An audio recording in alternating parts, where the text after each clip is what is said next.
আজ শিবরাত্রি, তাই আজকে সব কিছু নিরামিষ। সকালবেলা ঘুম থেকে উঠেই মনটা খুব ভালো হয়ে গেল। আজকে শিবরাত্রির দিনটা নাকি ভীষণ ভালো, আর ভালো তো হতেই হবে। আজ আবার বুধবার, আমার সোনার জন্মবার বলে কথা।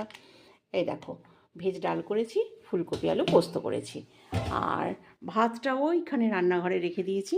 তার কারণ হচ্ছে কি, এখানে নাহলে ঠেকাঠেকি হয়ে যাবে, তাই এখানে নিরামিষ আছে। আর আমার জন্য সাবু ভিজিয়ে রেখেছি। সাবুটা আমি খিচুড়ি করে খেতে বেশি ভালো পছন্দ করি না, বেশি পছন্দ করি আমি ফল দিয়ে একটু মেখে সাবু খেতে। তাতে কিন্তু পেটটাও ঠান্ডা থাকে আর খুব উপকারও। যাই হোক, চলো এবার দেখাই আমি কি কি জোগাড় করেছি পুজোর জন্যে। এই হচ্ছে আমার ঠাকুর ঘর, আর এই হচ্ছে আমার রাধা গোবিন্দ। এখন সব জোগাড় করব।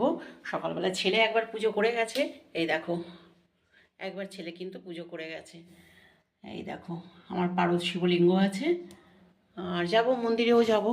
এখানে পুজো একবার হয়ে গেছে, সেবা একবার দেয়া হয়ে গেছে, আমি আবার একবার দেব। আর এদেরকে ধরে আনতে বললে এরা বেঁধে নিয়ে আসে। তার কারণ দেখো, একটা ডাব বলেছি, দুটো ডাব চলে এসেছে। এখানে ফল বাড়িতে রয়েছে, বললাম কিচ্ছু আনতে হবে না, তুমি কলা আর শশাটা নিয়ে এসো। শাঁকালু, আপেল, আঙুর সব নিয়ে এসে হাজির, কে খাবে জানি না। চলো আমি একটু রেডি করে নিই এগুলো। চলো, রেডি হয়ে গেছি মন্দিরে যাওয়ার জন্যে।